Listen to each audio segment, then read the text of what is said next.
John Fitzgerald has been a letterpress printer in New Orleans for over 30 years. For those unfamiliar with letterpress, it's a trade steeped in history. Each print is a labor of love in which hand-carved blocks and letters are meticulously placed, inked, and pressed into paper with heavy iron contraptions. Much of the equipment was manufactured before any of us were born.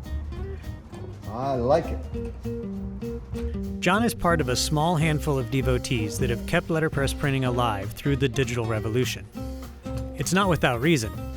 Nothing beats the way the ink feels on a piece of paper when it's printed the old way. It's more human. You can feel it.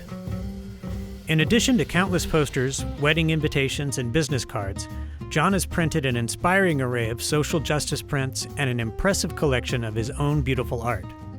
If you live in New Orleans, chances are you've seen his work, even if you didn't know it. His Mardi Gras prints have a cult following, and his posters promoting the numerous charitable efforts of the crew of Red Beans in the last year are in windows everywhere. You can see his personality in every print and the love he puts into his craft. He's an artist to the bone. As the themes in his work may suggest, John has a big heart. He's a mentor to many other printers and artists, as well as a great friend. So when we heard the building where he had his cluttered little print shop for almost a decade had been sold and he had to move out, it was kind of a big deal. How will he find a new place that doesn't cost an arm and a leg? Will he still ride his bike 5 miles across town every day to get there? How is he going to get that 3-ton Heidelberg windmill through that little door and up in a moving truck?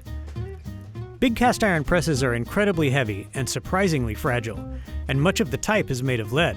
It's heavy, and please, please, please don't drop it. Any letterpress printer will tell you, moving is the last thing we want to do. John finally was able to find a suitable new location, and his family and friends all did what we could to help out. But in the interest of time and safety, hiring professional machine movers was the smart thing to do, and it wound up being more expensive than anyone expected. John also had to rent a truck to move the rest of his equipment, numerous shelves, and boxes of paper. After moving into his new space, his paper cutter had to be repaired after faulty wiring fried some parts, and an electrician had to come rewire the outlets. Even with all the help from his community, all of this has landed John in debt, and so we're banding together to try to get him out of it and back in the races. While we're at it, we'd like to help get some long overdue repairs done on his presses so he can really thrive.